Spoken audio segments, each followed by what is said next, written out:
Untuk kisah kali ini ada sebuah cerita yang diambil dari Twitter dari tulisannya @niskala_skala. Dan untuk kisah yang akan saya bawakan kali ini yaitu sebuah kisah yang berjudul Manu Kedasi, Kematian Menantimu. Dan sebelum kita lanjut ke ceritanya, tekan dulu tombol like video ini dan jangan lupa tekan juga tombol subscribe channel ini dan nyalakan juga lonceng notifikasinya agar tidak ketinggalan cerita-cerita lainnya dari channel ini. Dan buat teman-teman yang pengen membaca langsung ceritanya, nanti silahkan saja kunjungi linknya yang nanti akan saya sertakan di kolom deskripsi. Dan seperti apa untuk kisah kali ini, langsung saja kita masuk ke ceritanya. Tahun 2000, saat itu aku baru duduk di kelas 1 SD. Aku tinggal di salah satu desa pinggiran kota di Jawa Tengah. Rumahku berada sangat dekat dengan area pemakaman yang terkenal wingit atau angker. Jarak rumahku dan pemakaman hanya terpisah oleh satu rumah di samping kanan rumahku, kemudian sungai kecil, lalu kebun yang tidak begitu luas, dan setelahnya langsung area pemakaman. Pemakaman tersebut merupakan pemakaman terbesar di desaku karena hampir 70% penduduk di desaku yang meninggal dimakamkan di pemakaman tersebut, yang sebut saja pemakaman Mundu. Pemakaman di pedesaan tidaklah seperti pemakaman yang ada di kota, yang biasanya berada di samping jalan besar yang sering dilalui oleh orang. Areanya pun biasanya tidak begitu luas. Pemakaman di desa biasanya berada di area yang cukup jauh dari pemukiman warga. Biasanya terletak di pojok-pojok desa atau di pinggiran desa yang hampir berbatasan dengan wilayah desa lain, dan sangat jarang dilalui oleh orang. Sama halnya dengan pemakaman Mundu, karena rumahku pun terletak di pinggiran desa dan sudah termasuk di wilayah pegunungan. Jalan depan rumahku pun merupakan tanjakan yang akan terus menanjak sampai di puncaknya merupakan perkebunan karet milik pemerintah. Jadi jalan depan rumahku pun termasuk jarang dilalui oleh orang, karena rumah warga yang berada di dekat perkebunan karet pun tidaklah banyak. Terlebih di tahun 2000, masih sangat jarang ada orang gunung yang memiliki kendaraan bermotor, dan kebanyakan masih menggunakan sepeda. Jadilah lingkungan rumahku cukup sunyi dan senyap, terutama di malam hari. Ditambah dengan minimnya penerangan yang ada di jalan. Setelah waktu maghrib berlalu, di lingkungan rumahku sudah sangat sepi. Orang-orang sudah masuk dan tinggal di rumahnya masing-masing. Warung-warung kecil pun telah tutup. Tiba-tiba bagaikan dusun yang mati, tidak berpenghuni, saking sepinya. Ronda pun tidak pernah berjalan. Tidak berbeda dengan keluargaku, kami memilih untuk menonton televisi. Kebetulan waktu itu aku baru saja memiliki adik bayi. Jadi yang awalnya aku masih tidur bersama ibuku, karena sekarang ada adikku, akhirnya aku mulai dibiasakan untuk tidur sendiri di kamar yang memang sudah lama disiapkan khusus oleh orang tuaku untuk aku tempati. Awalnya aku sangat senang, karena akhirnya aku memiliki kamar sendiri dengan dipan yang luas dan kasur yang empuk. Namun, baru beberapa hari aku mulai tidur sendiri. Kejadian-kejadian aneh banyak aku alami. Bapak ibuku adalah orang yang pekerja keras. Bapak bekerja di salah satu rumah sakit milik daerah, dan ibu bekerja di kantor desa. Sedangkan adikku yang masih bayi diasuh oleh babysitter, yang biasanya kami panggil Makja. Karena jarak sekolahku dengan rumah tidak begitu jauh, biasanya aku pulang dengan berjalan kaki bersama teman-temanku. Dan jalan yang melewati pemakaman Mundu adalah satu-satunya akses dari rumah menuju sekolah, dan begitu sebaliknya. Kebetulan kontur tanah di desaku memang banyak yang naik turun, karena masih dekat dengan kaki gunung terbesar di Jawa Tengah. Jadi, banyak sekali tanjakan dan turunan di jalan desaku. Wilayah pemakaman sebenarnya berada di area yang datar, namun setelahnya langsung jalan menurun terjal. Area pemakaman ada di sebelah kanan dan kiri jalan. Jadi, bila melewati makam, sangat terasa bergidik dan ngeri. Ketika aku dan teman-temanku telah sampai di jalan makam, kami biasanya langsung lari menuruni jalan turunan terjal. Kami lari sampai di jalan yang datar yang terdapat sungai kecil di bawahnya. Entah mengapa kami selalu takut ketika melewati pemakaman Mundu, meskipun itu di siang hari. Sampai suatu hari, waktu itu adalah hari Kamis. Pagi hari, seperti biasa aku bangun dan meminum susu yang telah disiapkan oleh ibu. Kemudian aku sarapan pagi, mandi, dan berangkat sekolah dengan diantar oleh ibu. Sekalian ibu berangkat kerja. Jam pulang sekolah pun tiba. Aku pulang dengan berjalan kaki seperti biasanya. Sesampainya di rumah, aku melihat adik bayiku sedang tertidur. Makja sedang menyiapkan makan siang untukku. Entah mengapa hari itu aku merasa sangat lelah. Aku pun merasa agak pusing. "Mak, aku kok agak pusing ya?" tanyaku kepada Makja sambil meletakkan kepalaku di meja makan. "Walah nak, paling kamu hanya kelaparan saja. Cepat makan ya, ini Makja udah goreng ikan bandeng kesukaanmu," jawab Makja dengan senyum ramahnya sambil menyodorkan piring berisi nasi putih hangat dan lauk ikan bandeng. "Mak, aku minta tolong dibuatkan teh ya," pintaku kepada Makja. "Iya nak, apa tadi banyak tugas dan PR dari bu guru? Kok jadi pusing nak?" tanya Makja sambil menuangkan beberapa sendok gula ke cangkir kecil. "Enggak kok mak, enggak ada PR malahan. Mak, tadi waktu aku lewat di pemakaman, aku kok kayak mencium bau busuk ya, pas di jalan turunan itu. Tapi itu bukan bau busuk bunga bangkai, aneh baunya." Aku berusaha menceritakan yang aku alami kepada Makja. "Ya itu paling bunga bangkai nak, kalau bukan ya berarti ada hewan mati. Paling ada anjing mati lagi yang dibuang di situ," jawab Makja tenang sambil menyodorkan secangkir teh hangat. Persis di bawah area makam, tepatnya di wilayah kebun, memang sangat sering digunakan sebagai tempat membuang sebungkus kepala anjing dan beberapa tulangnya. Karena entah kebiasaan warga mana yang sangat suka berpesta dengan mengkonsumsi daging anjing, lalu kepalanya dibuang di bawah area pemakaman. Menurut kabar yang beredar, warga yang berada dekat dengan kebun karet yang suka melakukan sambil berjudi. Setelah selesai makan siang, aku masuk ke kamar adikku. Aku memainkan pipinya karena gemas, namun tiba-tiba saja adikku menangis kencang. Makja pun datang mencoba menggendongnya, tetapi adikku tetap saja menangis, malah semakin kencang. Aku pun merasa bersalah karena aku telah mengganggu adikku yang sedang tertidur pulas. Kebetulan di kamar adikku terdapat jendela kayu yang lumayan tinggi. Dari jendela tersebut kita bisa langsung melihat area perkebunan yang rimbun dengan pohon singkong dan terlihat juga satu pohon yang menjulang tinggi, yaitu pohon petai. Karena waktu itu aku masih pendek, jika ingin melihat ke area kebun melalui jendela harus naik terlebih dulu ke dipan, karena jendela memang berada di atas dipan kasur. Tiba-tiba angin berhembus kencang, menggoyang-goyangkan pepohonan yang ada di kebun samping kamar adikku. Sementara adikku masih saja menangis, aku mencoba menaiki dipan dan mengintip keluar jendela. Awan menjadi sangat mendung, padahal masih pukul 1:30 siang. Aku melihat ke arah pohon petai yang menjulang tinggi.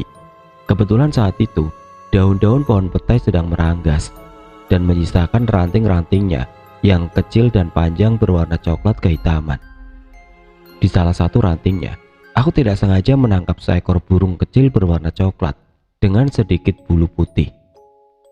Dia berbunyi keras dan nyaring sekali serta berulang-ulang.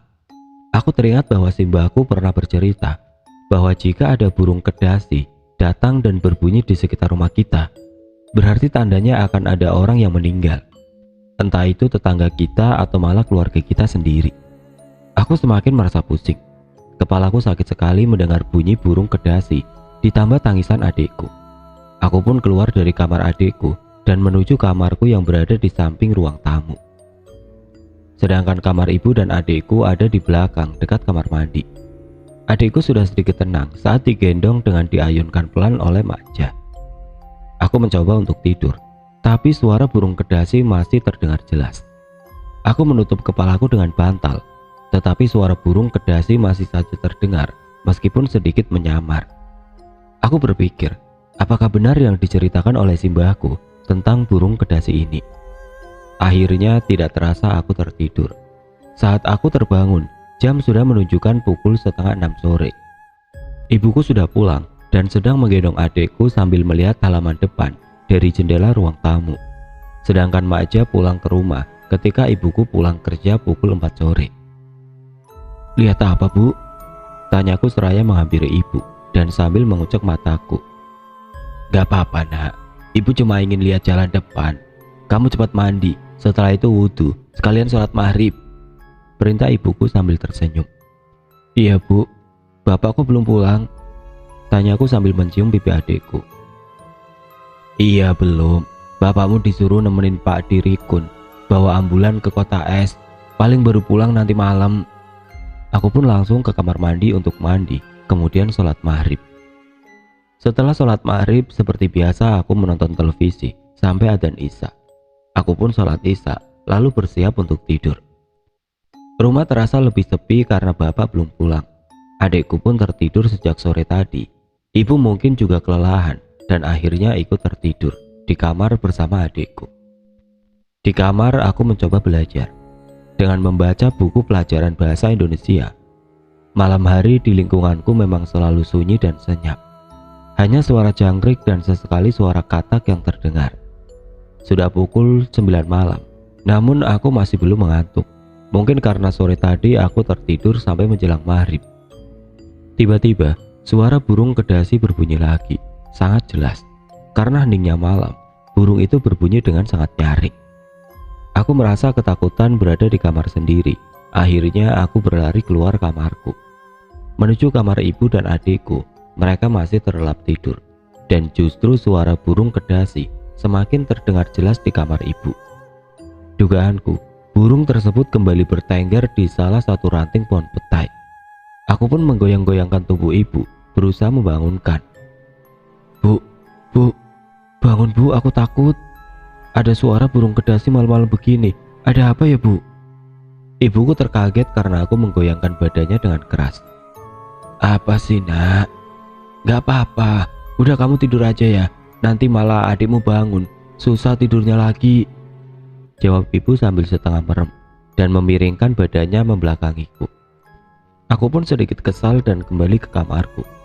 Burung kedasi masih berbunyi, hanya saja tidak sesering tadi siang. Dari bunyi pertama ke bunyi kedua, ada jarak beberapa menit. Suaranya pun lebih pelan dan mendayu-dayu. Akhirnya aku pun bisa tertidur. Sampai tiba-tiba aku terbangun. Aku mendengar suara pintu depan diketuk. Kulirik jam dinding di kamarku, pukul 2 dini hari.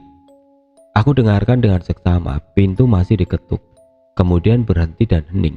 Dan dok dok dok. Jendela kamarku diketuk. Karena memang jendela kamarku langsung menghadap ke arah halaman depan. Gak, Jingga, bukain bapak pintu. Aku pun menghela nafas lega. Ternyata bapakku baru pulang. Iya Pak, sebentar. Jawabku setengah berteriak. Aku pun bergegas ke ruang tamu dan membuka pintu. Tidak ada siapa-siapa di depan, kosong. Hanya ada cahaya lampu 5 watt di teras rumah dengan hewan-hewan kecil yang berterbangan memutarinya. Pak, teriakku sambil melihat ke sekeliling. Aku tidak berani untuk keluar ke teras karena di luar sangat gelap. Samping kanan dan kiri rumahku pun hanya ada kebun singkong. Tiba-tiba pundakku ditepuk dari belakang. Lagi ngapain, Duk? Tanya bapak. Loh Pak, bapak sudah di rumah, sejak kapan? Tanyaku dengan ekspresi panik dan takut. Lah, bapak sudah pulang dari jam 11 tadi, Nak. Kamu ini ngapain di depan pintu jam 2 malam? Nyariin apa?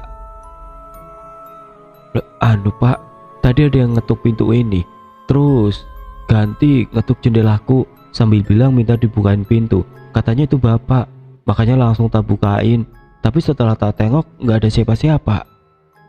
Bapak tersenyum simpul, lalu menutup pintu dan merangkul aku sambil memapah agar aku kembali ke kamar. Sudah, paling kamu hanya mimpi, tapi kamu berasa seperti beneran. Tubuhmu lo agak panas, demam, kata bapak menenangkan sambil menempelkan telapak tangannya di keningku. Dengan berat hati dan pikiran yang penuh tanda tanya, aku kembali membaringkan tubuhku di kasur. Aku menatap langit-langit dan merenungi yang baru saja terjadi. Karena aku yakin, yang tadi adalah nyata dan bukan mimpi. Aku semakin membenamkan kepalaku di bantal, berharap bisa segera kembali tidur. Namun nyatanya nihil. 1 jam kemudian aku masih belum bisa tidur. Pukul 3 dini hari, tiba-tiba aku mendengar ada teriakan minta tolong dari seorang laki-laki. Aku sangat terkejut dan bingung. Aku langsung beranjak menjadi posisi terduduk di kasur. Tolong, tolong, tolong, teriak laki-laki tersebut. Teriakannya terulang sampai 3 kali, sampai akhirnya berhenti. Kembali hening. Aku benar-benar sangat pusing, kepalaku terasa sangat berat. Aku kembali berbaring, tatapanku berkunang-kunang dan dunia terasa berputar. Belum sampai aku merasa lega, aku kembali dikejutkan dengan suara burung gagak dari arah pemakaman. Karena rumahku dan area makam sama-sama di wilayah yang menanjak, dan di tengahnya ada turunan dan dataran. Jadi suara dari makam, terutama suara burung, terdengar sangat jelas, bahkan menggema. Aku mencoba mencubit-cubit bagian tubuhku untuk memastikan ini mimpi atau kenyataan. Dan faktanya aku merasakan sakit yang berarti ini merupakan nyata. Pikiranku kacau dan kalut. Kejadian-kejadiannya berjalan begitu cepat dan aku tidak mampu memahami maksudnya. Sampai akhirnya aku ketiduran hingga azan subuh berkumandang. Aku terbangun dan mendengar suara gaduh orang memotong sayur di talenan. Alhamdulillah, ibu sudah bangun. Aku pun bergegas menuju ke dapur dan benar saja, ada ibu sedang menyiapkan bahan-bahan untuk memasak. Loh, tumben sudah bangun nak? Tanya ibu sambil merajang cabai. Bu, tadi malam bapak pulang jam berapa? Tanyaku penasaran. Jam 11, kenapa kau tanya begitu? Bu, tadi malam jam 2 pagi ada yang ngetuk pintu depan loh, terus ngetuk jendela kamarku. Katanya itu bapak minta dibukain pintu. Ya tak bukain. Pas tak buka nggak ada siapa-siapa. Malah bapak nyamperin aku dari dalam rumah. Terus yang ngetuk pintu sama jendela aku siapa? Kamu itu mimpi paling nak. Lah orang bapak juga tidur bareng ibu dan adikmu kok. Makanya jangan sering-sering dengerin cerita horor ya. Aku pun sedikit kesal karena tidak satu pun mempercayai apa yang aku alami. Namun aku memilih untuk tidak berlarut dalam kegelisahan ini. Aku melaksanakan sholat subuh, kemudian membantu ibu memasak. Setelah itu aku mandi dan bersiap-siap berangkat sekolah. Sambil menunggu ibu selesai bersiap-siap untuk berangkat bekerja, aku duduk di bangku panjang di teras rumah. Aku memperhatikan sekitar rumah. Terasa udara segar yang masih berbalut embun dan daun-daunan di kebun yang hijau menyejukkan mata. Kebetulan tetangga depan rumahku merupakan orang yang cukup berada. Rumahnya gedongan dengan tembok yang tinggi. Rumah itu ditinggali oleh 3 orang, yaitu Pak Sumar, istrinya Bu Sauda, dan anaknya Robi. Robi ini merupakan anak laki-laki sematawayang mereka yang menderita kelumpuhan sejak lahir. Robi tidak bisa berjalan, namun anggota tubuh lainnya normal. Saat itu Robi duduk di kelas 5 SD. Setiap hari Pak Sumar mengantar jemput Robi. Robi pun satu sekolah denganku. Ketika aku sedang duduk di teras, aku melihat Pak Sumar sedang membopong Robi untuk dinaikkan di sepeda motor untuk berangkat ke sekolah. Pak Sumar pun sempat menyapaku. Enggak, kok belum berangkat? Sapa Pak Sumar dari seberang jalan rumahku. Iya Pak, lagi nunggu ibu belum selesai, sebentar lagi. Jawabku seraya tersenyum. Pak Sumar terlihat menyalakan motornya. Terlihat Robi melempar senyum kepada aku. Ya sudah, Mas Robi duluan ya enggak?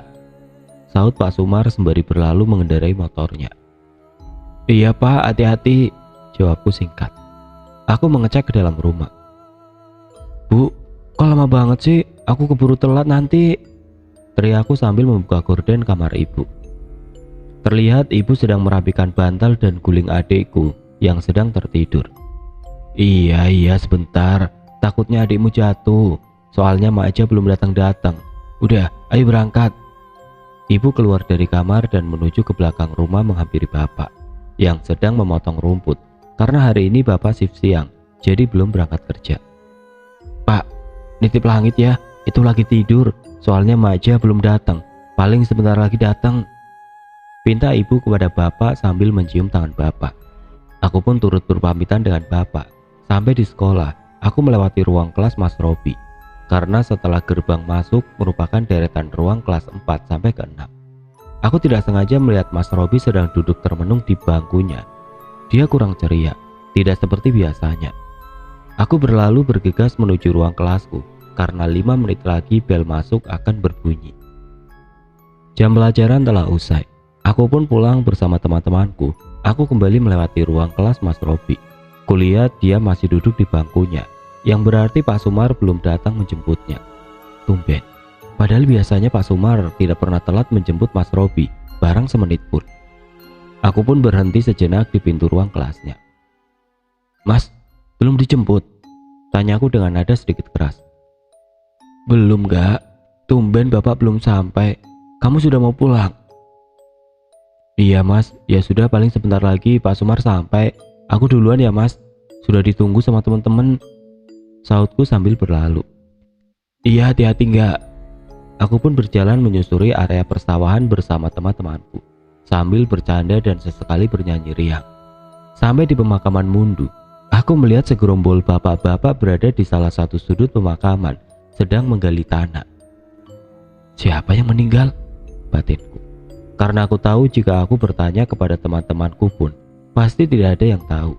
Kami memilih tidak mencari tahu lebih jauh, dan tetap melanjutkan perjalanan menuju rumah. Saat aku sudah hampir sampai rumah, aku melihat bendera putih di halaman Pak Sumar. Di sana pun telah ramai orang mengenakan pakaian serba hitam. Aku pun berlari menuju rumah dan langsung mencari Makja. Ternyata saat aku masuk ke kamar adikku, di sana sudah ada ibu sedang mengganti pakaiannya dengan tergesa. "Duk, Pak Sumar meninggal," jelas ibuku singkat. Aku pun sangat terkejut dan setengah tidak percaya. "Beneran Bu? Kapan? Kok bisa?" tanyaku kaget. "Tadi jam 10 pagi, kecelakaan, kepalanya ketabrak truk tronton. Kamu di rumah saja jagain adikmu, soalnya Makja juga bantu-bantu di rumah almarhum," jawab ibuku sambil bergegas keluar rumah. Aku pun sangat shock mendengar penjelasan ibu. Benar-benar tidak percaya, karena baru tadi pagi aku melihat Pak Sumar dalam keadaan baik-baik saja. Lalu aku justru terfikirkan Mas Robi yang masih ada di sekolah. Apakah sudah ada yang menjemput atau belum? Aku buru-buru ke teras rumah. Ternyata aku lihat Mas Robi sudah ada di depan rumahnya. Sudah menangis begitu kencang. Aku pun merasa lega karena Mas Robi sudah dijemput. Aku kembali ke kamar adikku. Aku berusaha menidurkannya, tetapi sepertinya adikku baru saja bangun tidur. Akhirnya mau tidak mau aku harus menjaganya dan tidak bisa meninggalkannya. Aku merasa sangat gelisah. Walaupun aku berada di kamar belakang, aku tetap bisa mendengar suara riuh di rumah Pak Sumar. Sebenarnya aku sangat ingin datang ke rumahnya dan melihat langsung keadaannya untuk terakhir kalinya. Namun sialnya aku harus menjaga adikku, Langit. Sejam kemudian Makja datang dan langsung melihat keadaan adikku. Tiba-tiba dia menuju ke dapur beberapa saat, lalu kembali ke kamar dengan membawa bawang putih dan kunyit. Makja memasang di baju adikku dengan menggunakan peniti. Kalau di desaku, katanya jika sedang ada lelayu atau orang meninggal, bayi dan anak kecil harus dipagari menggunakan bawang putih dan kunyit agar tidak terjadi sesuatu yang tidak diinginkan. Karena bayi dan anak kecil masih sangat lemah dan rentan. "Mak, sudah mau dimakamkan ya?" tanyaku penasaran. "Belum, baru selesai dimandikan, lagi dikafani, terus disolati, baru setelah itu dimakamkan," jawab Makja sambil menimang Langit. "Mak, aku tak kesana sebentar ya, aku pengen lihat," pintaku kepada Makja. "Ya sudah, gak apa-apa, tapi jangan lama-lama, gak baik buat anak kecil." Aku pun bergegas menuju rumah Pak Sumar. Aku melihat ibu ada di ruang tamu, di mana di sana ada Pak Sumar berbaring di atas meja dan sudah terbungkus kain kafan. Namun di bagian kepala dan wajah belum diikat. Aku masih bisa melihat wajah Pak Sumar untuk terakhir kalinya. Wajahnya sudah setengah hancur, hampir tidak dapat dikenali. Ibu yang melihatku pun menarikku agar tidak terlalu dekat dengan jenazah Pak Sumar. Tidak berapa lama Pak Sumar pun disolati. Aku melihat Bu Sauda dan Mas Robi masih menangis sesegukan. Setelah selesai disolatkan, jenazah Pak Sumar dibawa ke pemakaman Mundu untuk dikebumikan. Aku dan ibu tidak ikut ke pemakaman. Ibu mengajakku pulang ke rumah. Sebelum pulang, tidak lupa ibu mencoba sedikit menghibur Bu Sauda dan Mas Robi untuk tetap sabar dan tabah. Sesampainya di rumah, aku pun langsung bertanya kepada ibu. "Bu, kejadiannya gimana? Kok bisa kecelakaan ketabrak truk tronton? Tanyaku sembari membuntuti ibu yang berjalan ke kamar. Kalau dari ceritanya, katanya Pak Sumar itu ngebut di daerah dekat alun-alun sana. Ngebut menyalip truk. Ternyata di depan truk ada lubang besar banget. Terus Pak Sumar menghindari lubang tersebut. Terus bagian belakang motornya kesenggol lampu depan truk. Jadi oleng kan. Terus tubuhnya masuk ke bawah truk. Ya truknya kan gak siap. Dia juga gak bisa ngerem mendadak. Jelas ibu. Mak Ja pun tampak turut memperhatikan penjelasan ibu dengan seksama. Ya Allah bu, padahal baru tadi pagi aku melihat Pak Sumar sumringah sempat ngobrol juga pas dia mau nganterin Mas Robi. Terangku kepada ibu. Ya begitulah nak, kita tidak tahu kapan kematian menghampiri. Makanya tetap siapkan bekal buat bekal mati, buat bekal di akhirat. Jawab ibu sambil mengelus kepalaku. Pantesan saja bu, dari kemarin burung kedasinya bunyi-bunyi terus di pohon petai sebelah barat rumah. Kataku seraya menunjuk ke arah jendela. Ya, kata orang tua sih itu pertanda akan ada yang meninggal. Tapi semua itu ya balik lagi ke takdirnya Allah. Kita nggak bisa mendahului takdir. Tapi orang Jawa itu sukanya mengamati. Kebetulan ya kejadian. Jawab ibu sambil tersenyum. Oke teman-teman, cerita Manu Kedasi bagian pertama selesai. Akan berlanjut ke cerita bagian kedua, yaitu arwah Pak Sumar yang konon katanya bergentayangan mengganggu warga desa. Agar tidak ketinggalan cerita selanjutnya, klik tombol subscribe channel ini dan nyalakan lonceng notifikasinya. Dan buat teman-teman yang baru bergabung, jangan lupa untuk like, komen, share, serta subscribe channel ini. Dan nantikan kisah-kisah horor berikutnya tetap di channel Radio Horor. Wassalamualaikum warahmatullahi wabarakatuh.